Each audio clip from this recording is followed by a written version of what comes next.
Sebentar saya besarkan dulu.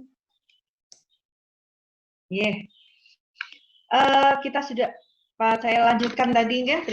Kita semuanya sudah dalam kondisi sehat dan semangat. Bahwa kondisi kita hari ini sebenarnya di luar tidak baik-baik saja. Kita tahu bahwa karena adanya COVID ini, semua kehidupan bisa berubah, mengubah semua. Perekonomian dunia berubah, bahkan juga berdampak kepada perekonomian di Indonesia. Nah, perekonomian di Indonesia ini terdampak juga kepada UMKM, khususnya adalah UMKM yang bergelut di bisnis makanan. Tahun 2020 ini merupakan krisis yang menurut ahli ekonomi ya, para ekonom, bahwa tahun 2020 ini kondisinya lebih parah dibandingkan tahun 2008. Tahun 2008 itu tertera masih ada pertumbuhan ekonomi 2%, tahun 2020 ini kemungkinan besar menurut proyeksi Bank Dunia kita akan ada di 0%. Bahkan kemarin Sri Mulyani sudah mengatakan bahwa akan ada resesi, walaupun saya belum membaca lebih lanjut tentang itu. Tetapi kondisi saat ini diperkirakan juga lebih baik daripada krisis moneter 98. Dampak semuanya itu, dampak ke perekonomian juga akan berdampak terhadap ekonomi di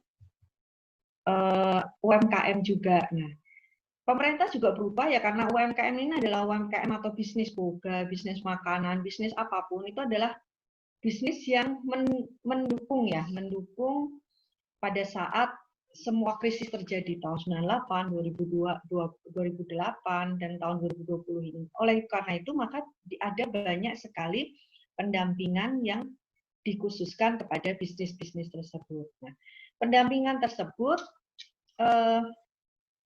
rata-rata menurut kemarin saya baca, menurut Ganjar Pranowo di bulan Juli 2020 menjelaskan bahwa fokus pendampingan sekarang adalah di bidang pemasaran, di bidang teknologi informasi, di budgeting dan akses produk.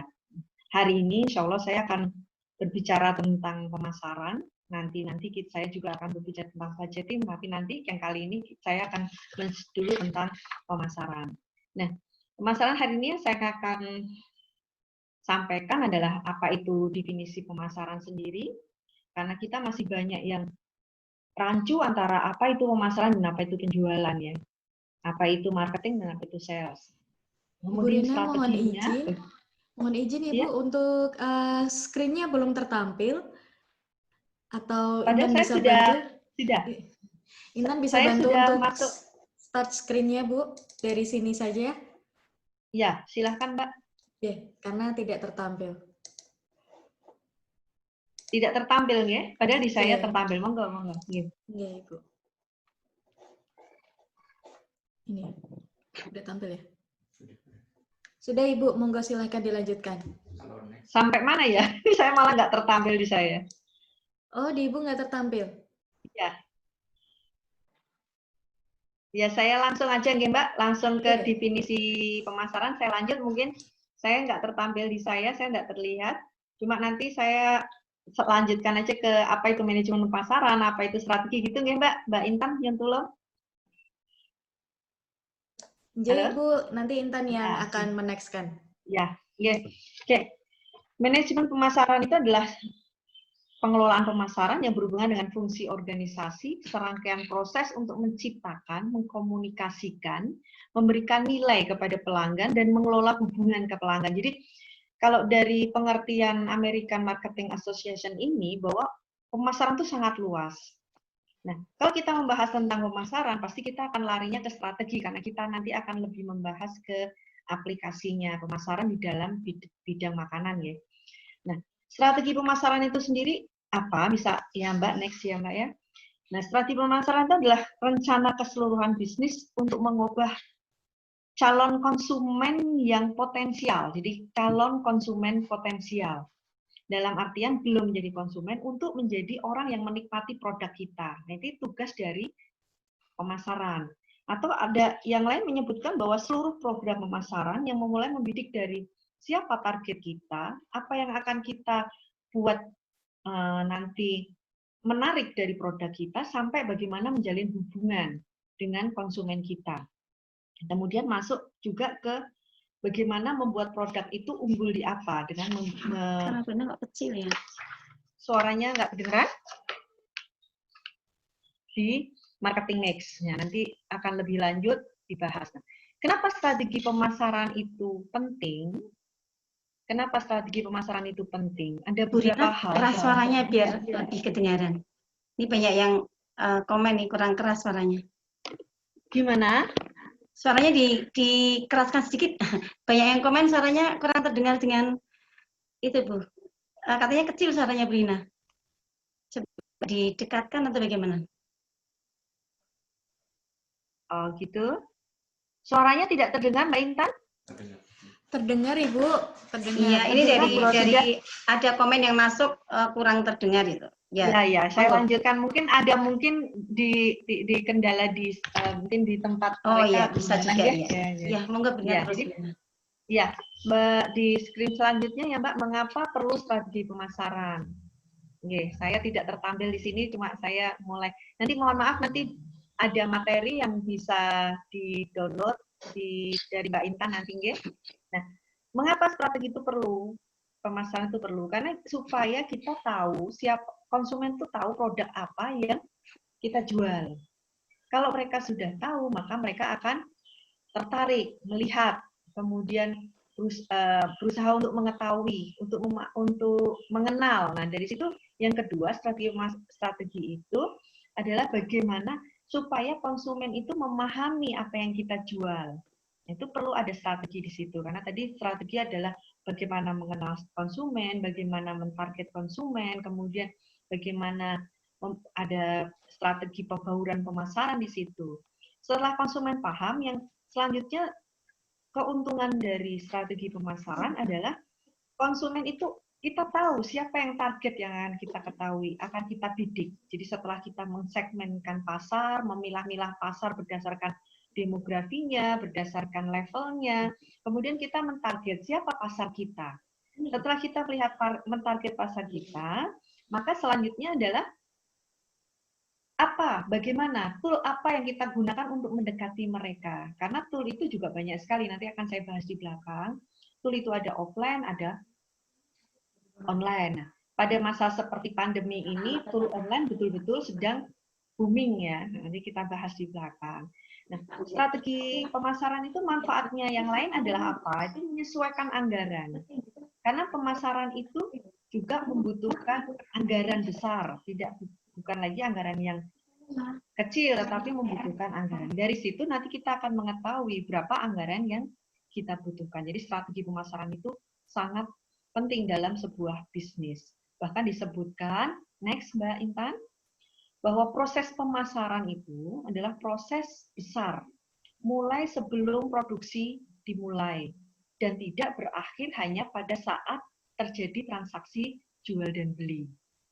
Nah, jadi dari gambar itu terlihat bahwa sebelum terjadi produksi itu orang pemasaran sudah mencari siapa target saya, bagaimana kondisi pasar dan lain-lain. Kemudian terjadi transaksi jual dan beli, tidak berhenti di situ, masih berlanjut yaitu after sales service. Jadi kepuasannya bagaimana, apakah ada yang kurang. Nah, ini digunakan lagi terus-menerus. Next, Mbak. Nah, menurut Pierre Coulter, saya menyadur dari beliau, di situ ada beberapa tahapan untuk strategi pemasaran tersebut, mulai dari awal sampai terus-menerus, tidak ada akhirnya sebenarnya pemasaran itu karena muter seperti itu. Jadi mulai dari mengetahui dan mencari apa sih sebenarnya inginnya konsumen, apa sih sebenarnya butuhnya konsumen. Jadi kita itu berawal dari apa yang mereka inginkan, apa yang mereka butuhkan. Setelah tahu kita bahwa apa yang mereka inginkan dan apa kita butuhkan, langkah selanjutnya adalah membuat strategi tadi.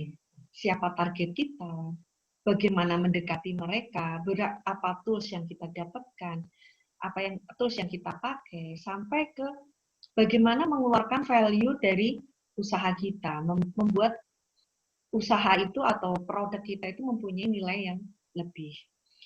Masih lagi dilanjutkan. Setelah tahapan yang kedua, tahap yang ketiga adalah mendesain program pemasaran dengan bauran pemasaran atau marketing mix yang sering disebut sebagai 4P.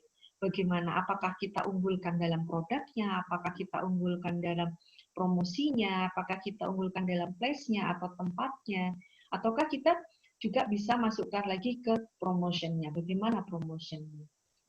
Terjadilah transaksi jual dibeli setelah kejadian setelah 3 tahapan tersebut. Konsumen sudah paham, konsumen sudah tahu, kemudian pengen membeli produk yang akan kita jual. Terjadilah transaksi jual dan beli. Nah, disinilah sebenarnya perbedaan dari pemasaran dan penjualan, karena pemasaran itu adalah global, banyak sekali, besar, langsung ada menyiapkan konsep, alat, kemudian terjadi transaksi jual dan beli. Nah, setelah terjadi transaksi jual dan beli, masih maju lagi, masih ada tahapan lagi, yaitu membangun hubungan baik dengan konsumen. Karena bagaimanapun, konsumen adalah orang yang menghidupi atau membeli produk kita, sehingga apa yang mereka sumbangkan ke kita, mereka adalah apa yang mereka sumbangkan ke kita bisa membuat keuntungan untuk usaha kita. Jadi kita membangun hubungan baik ke mereka. Ditanya, bagaimana tadi pakai barangnya, bagus nggak? Oke nggak? Nah, dari situ nanti kita akan mendapatkan feedback, atau langkah yang kelima adalah kita mendapatkan feedback dari pelanggan. Oh, barangnya bagus, oh, barangnya kurang. Nah, dari feedback bagus dan feedback jelek tadi, kurang puas tadi, bukan jelek ya, tapi mungkin kurang puas. Dari feedback yang kurang puas ini, nanti tugas pemasaran adalah, oh, kurangnya ini dicatat. Kemudian dibuatlah produk yang lebih baik lagi untuk itu. Jadi terus mutar terus pekerjaan dari pemasaran, strategi pemasaran itu banyak sekali. Nah, next Mbak Intan, bahwa sebenarnya pemasaran itu, inti dari pemasaran adalah kita mendapatkan loyalitas dari pelanggan. Jadi mendapatkan brand awareness dari pelanggan. Dan loyalitas itu sendiri didapatkan dari informasi yang akurat dan adanya kepuasan dari pelanggan. Nah, lanjut Bapak dan Ibu yang saya hormati, dalam kondisi seperti sekarang, apa yang saya sampaikan di depan tadi bahwa apa itu pemasaran, kemudian bagaimana strategi pemasaran, dan apa saja itu proses pemasaran, kita sekarang melihat bahwa tadi dari proses pemasaran yang pertama adalah mengetahui kebutuhan dan keinginan dari konsumen. Nah, dalam kondisi yang pada masa sekarang ini, kondisi masa COVID seperti sekarang, kita berusaha untuk apa sih dalam kondisi seperti apa toh sebenarnya konsumen kita sekarang ini, konsumen Indonesia sekarang ini. Nah, menurut mungkin next Mbak, menurut penelitian yang dilakukan, penelitian survei yang dilakukan oleh Inventory Knowledge, yaitu yang diketuai oleh Yuswa Hadi tahun Juni 2020 kemarin, bahwa terjadi pergeseran perilaku konsumen. Kita tahu bahwa dengan kondisi pandemi seperti sekarang, banyak yang work from home, maka dilihat dari hasil penelitian surveinya adalah yang pertama bahwa banyak konsumen yang stay at home, walaupun tidak keseluruhan, tetapi mulai membatasi untuk keluar rumah. Itu ada, itu yang pertama. Yang kedua adalah mulai go digital. Mereka mulai dari di rumah, ada pekerjaan, atau pekerjaan sudah selesai, biasanya kalau di kantor ngobrol sama teman, atau di pasar ngobrol sama sesama pedagang, karena tidak ada pekerjaan, maka lebih suka ke online. Nah, ini go digital, ini perilaku yang kedua. Perilaku yang ketiga mulai seperti yang Bu Fatona Nandiko tadi, bahwa orang mulai hanya memenuhi kebutuhan pokok karena daya belinya mulai turun. Ya sebenarnya pendapatan ada yang tetap, ada yang naik bagi pengusaha-pengusaha tertentu, ada yang malah tinggi ya, seperti pemilik Zoom ini, luar biasa mereka mendapatkan penghasilan berlipat-lipat dari kondisi seperti sekarang, tetapi hampir 80% semua terdampak. dan menurun. Jadi mereka mulai mengkonsumsi produk-produk yang pokok saja, sandang pokok, pangannya pokok. Dan alhamdulillah pada bidang makanan, bisnis makanan atau bisnis boga, karena boga dan makanan merupakan produk yang merupakan pokoknya manusia, maka masih dicari walaupun ya ada penurunan sedikit. Yang keempat, perilaku yang keempat adalah perubahan adanya mulai aware atau peduli kepada sesama. Nah, ini 4 perilaku konsumen, 4 perilaku tadi disebutkan bahwa masyarakat yang mulai berubah pada masa-masa COVID seperti sekarang. Nah, dari 4 perilaku tadi dan dari tahapan proses pemasaran yang saya aturkan di depan tadi, maka next Mbak, bagaimana supaya bisnis makanan yang ada saat ini bisa bertahan. Di situ ada 7 item. Nah, dari 7 item ini saya merekomendasikan 7 item ini, semoga menginspirasi, nanti bisa kita lihat bareng-bareng, bahwa yang pertama adalah mulai menggeser fokus. Mulai menggeser fokus produk kita terhadap produk yang relevan pada saat ini, pada saat COVID ini. Yang kedua, mulai melakukan promosi. Nah, ini mulai promosi. Kemarin promosinya banyak yang offline, sekarang harus banyak online, karena melihat perilaku yang kedua, mulai go digital. Yang ketiga adalah tunjukkan keamanan produk. Nanti 7 materi ini akan saya jelaskan di belakang, jadi saya bacakan dulu ya. Yang keempat, kaji ulang anggaran, menggunakan layanan pembayaran online, kemudian tunjukkan empati dan kepedulian, dan yang terakhir adalah komunikasi dengan pelanggan. Nah, 7 hal ini, 7 hal yang saya sampaikan ini, yang saya tawarkan ini, adalah mengutip dari atau melihat dari kebutuhan dan keinginan konsumen yang 4 tadi. Perubahan perilaku di masa pandemi ini. Oke, next. Nah, di sini terlihat nggak ya? Saya sendiri nggak bisa melihat di screen saya, cuma saya melihat di ini saya ya. Jadi terlihat di situ bahwa geser fokus dan membuat produk yang relevan. Pada saat seperti sekarang, dulu ya, kita lihat dulu. Bahwa masyarakat Indonesia adalah masyarakat yang memiliki budaya berkumpul. Setelah berkumpul, makan bareng.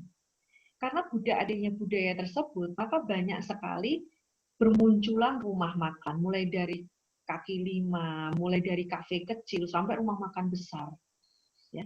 Ini semua sudah tidak bisa lagi dengan kondisi seperti sekarang, karena sudah mulai membatasi, atau ada protokol dari kesehatan dari pemerintah yang mengurangi ini loh, mengurangi itu loh. Nah, jadi tidak ada lagi orang-orang yang berkumpul makan-makan bareng. Menyikapi hal ini, seorang pengusaha harus berpikir cepat. Bagaimana supaya produk yang kami jual, produk yang kita jual itu tidak berhenti begitu saja. Nah, bisa dengan sekarang banyak sekali yang menggunakan frozen food.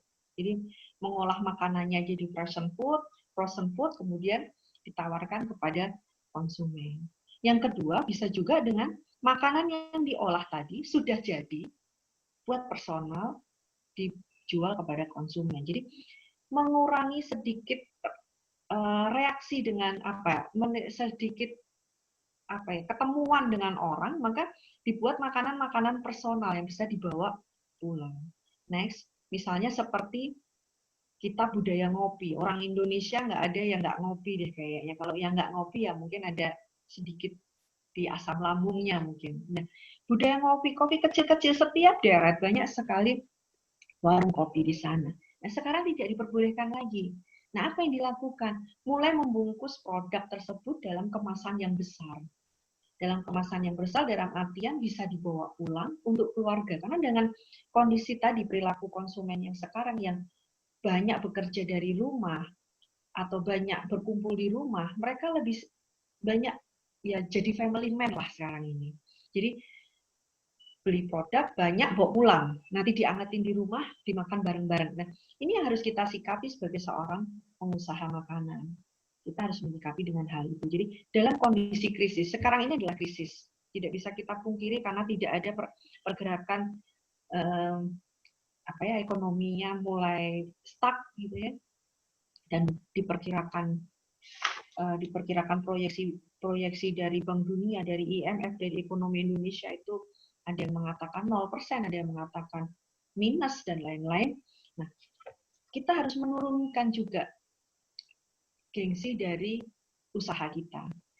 Banyak catering besar, catering khusus pengantin besar di Semarang ya, saya sebutkan di Semarang, yang mulai sekarang mereka menggeser produknya, tetap fokus di produk makanan, tetapi yang relevan. Jadi mereka menjual makanan kecil, makanan dalam bentuk yang sekali santap, bersen sendiri, kemudian dijual di pakai mobil, ya, pakai mobil di jalan-jalan. Ini yang dilakukan oleh Pizza Hut juga. Saya kasih contoh di situ, bukan merekomendasikan, bukan mengiklankan, tetapi memberikan contoh supaya terlihat lebih nyata. Pizza Hut itu sekarang jualan pan pizza kecil-kecil 15.000 dijual di lapak kecil seperti itu. Tetap mereka mengutamakan keamanan, karena mereka sudah terkenal dengan keamanannya, pakai dusnya yang tebal dan segala macam. Tapi mereka sudah mulai menurunkan, tidak lagi makan di tempat resto dan lain sebagainya. Jadi mulai menggeser produk yang relevan dengan kondisi sekarang. Next, yang kedua adalah lakukan promosi intens. Wah, ini penting sekali ya, karena kita selama ini kadang lupa dengan promosi. Kita jualan, kita punya toolnya, tapi kadang kita lupa memaksimalkannya atau mengoptimalkannya. Nah, melihat dari perilaku konsumen yang kedua tadi, yang mulai go online atau go digital, nah, kita mulai melakukan promosi di sana.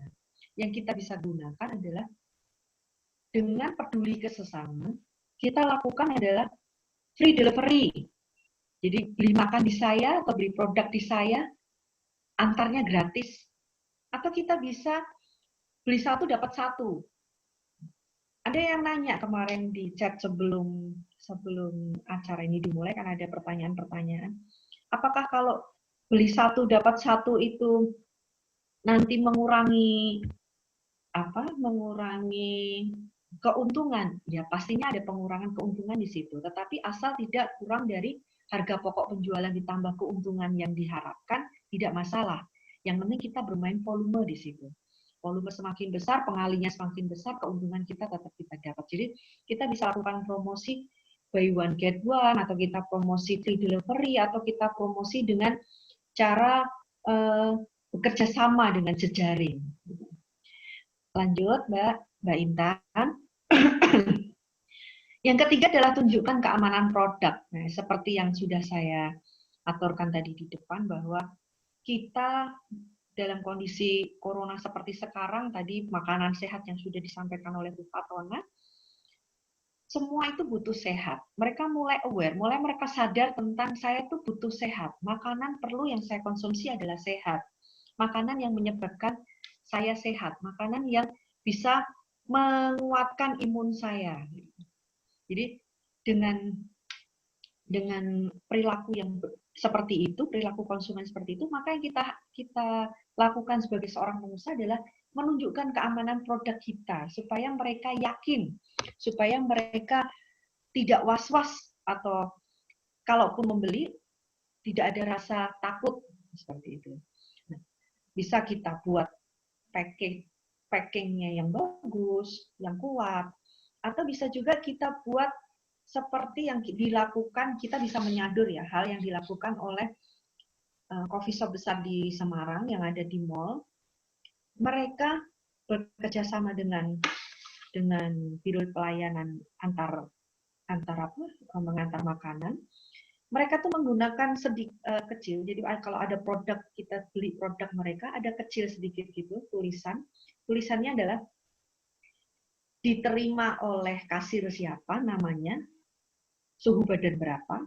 Yang kedua, ya, dibuat kopi ini oleh siapa, suhu badan berapa, dan diterima oleh siapa, suhu badan berapa. Jika suhu badan itu 36 atau di bawah 38, berarti tiga-tiganya kondisinya sehat. Ini sebenarnya hanya tulisan kecil yang butuh seperti protokoler biasa, tetapi sudah menjelaskan bahwa makanan yang kalian akan santap ini, yang Anda akan santap ini adalah makanan yang sehat, aman karena semuanya kondisinya aman seperti itu. Jadi kita menunjukkan bahwa kondisi kita, produk kita adalah makanan, itu aman. Nah, itu bisa kita lakukan hal seperti itu. Selanjutnya Next, yaitu menggunakan layanan online. Ini juga merujuk kepada kita sekarang go digital tadi. Semuanya kita beli nih. Banyak teman-teman kita yang pada jualan. Kemudian dikirim ya free delivery ya oke. Nah, caranya bayar gimana? TP aja ya, transfer aja ya. Sekarang kita sudah harus melek. Nah, di situ banyak sekali perbankan yang menyediakan mobile banking, transfer antar rekening. Kita sudah mulai itu. Kalau kita pun tidak, itu kalau kita lakukan di rumah. Tapi kalau kita nanti berbelanja di rumah makan atau berbelanja di warung-warung yang bekerja sama dengan itu, kita bisa menggunakan scan barcode. Itu banyak sekali di situ. Saya sebut mungkin merek ada OVO, ada Link, ada Dana, dan bahkan sekarang bisa jadi satu dikeluarkan oleh Bank Indonesia adalah QRIS. QRIS. Jadi itu kita sudah nggak bisa lagi, aduh nggak ada kembalian, aduh nanti uangnya kotor, nanti kita makan. Kita bisa lakukan menggunakan layanan seperti itu. Jadi konsumen merasa nyaman, enak Itu juga berhenti bisa Mas. pakai, Sama nih ya Mas. Itu Brina tuh. bisa pakai pembayaran online tersebut. Nah, next yang kelima, kaji ulang anggaran. Nah, ini berhubungan dengan budgeting sebenarnya ya, tetapi budgeting bukan keseluruhan, tetapi yang saya utarakan di sini adalah tentang kaji ulang anggaran, menjaga cash flow di bidang pemasaran. Di bidang AA, kita kaji ulang bahwa dengan kondisi seperti sekarang, kalau saya memiliki modal sekian, apakah cukup untuk memodali lagi 5 bulan ke depan?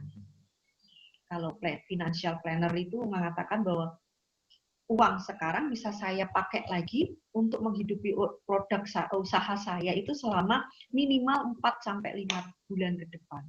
Jadi modal, keuntungan, hasil Brina, mohon maaf waktunya Brina. Ya, digunakan untuk selanjutnya lagi. Nah, itu. Kemudian menunjukkan empati. Ya, Bu Rosidah, saya lanjutkan sebentar, nggih. Nggih. Saya yang keenam adalah menunjukkan empati dan kepedulian. Jadi bisa kita pilih apa, mendapatkan free apa, atau membeli makanan dengan harga sekian, maka akan mendapatkan poin sekian didonasikan kepada korban COVID atau apa, atau terdampak apa. Selanjutnya adalah komunikasi dengan pelanggan dengan berbagai media. Nah, ini menyikapi dari perilaku konsumen yang kedua, go digital. Mereka menggunakan semua. Tetapi yang tolong diingat, di sosial media ini, konsumen kita siapa? Target kita siapa? Kalau target anak muda kita ya, target anak muda ya Instagram lebih bagus, lebih mengena ke mereka. Kalau ibu-ibu pakai Facebook ada Facebook Ads dan lain-lain. Jadi banyak sekali hal-hal yang bisa digunakan untuk tools yang digunakan untuk mengkomunikasikan produk kita supaya konsumen itu tidak lupa dengan produk kita ya, sehingga kita bisa berkembang, usaha kita bisa berkembang, bisa bertahan, dan dalam kondisi seperti sekarang, makanan boga itu tetap bisa berjalan dengan baik. Nah, itu 7 hal yang bisa dilakukan untuk mempertahankan bisnis makanan. Saya lanjutkan, ini materi tentang strategi pemasaran saya rasa cukup, tetapi saya lanjutkan sedikit ini sebagai pengantar di materi selanjutnya, yaitu dari next Mbak Intan. Proses pemasaran itu dilakukan jauh sebelum produksi dan tidak berhenti pada saat penjualan. Nah, untuk hal itu, PPUPIK yang diketuai Ibu Insinyur Fatona, yang dari tahun 2019 sudah memproduksi makanan sehat kacang hijau, jajanan sehat kacang hijau, dan yang berbahan ubi, itu mulai tahun ini mulai memflorkan, istilahnya menjelaskan kepada masyarakat, yuk ini loh ada edukasi tentang makanan sehat. Nah, ada web yang disebut sebagai Next, sekarAayuboga.com, yang itu nanti bisa diakses, menjelaskan berbagai macam produk yang ditawarkan oleh PPUPIK yang diketuai Ibu Insinyur Fatona MKes. Itu produk-produk yang dijual, Lanjut, di situ juga ada edukasi makanan. Jadi di web ini nanti tidak hanya sekedar untuk transaksi jual dan beli, ya. Tetapi di situ dari di foto makanan itu, jika kita klik nanti akan keluar. Next, akan keluar misalnya sumber karbohidratnya berapa, kalorinya berapa, dan lain-lainnya di situ ada. Nah, ini salah satu bentuk edukasi masyarakat supaya masyarakat paham, tahu, memahami tentang produk yang ada ditawarkan oleh PPUPIK tersebut. Dan salah satu bentuk strategi pemasaran untuk selalu berkomunikasi terhadap pelanggan.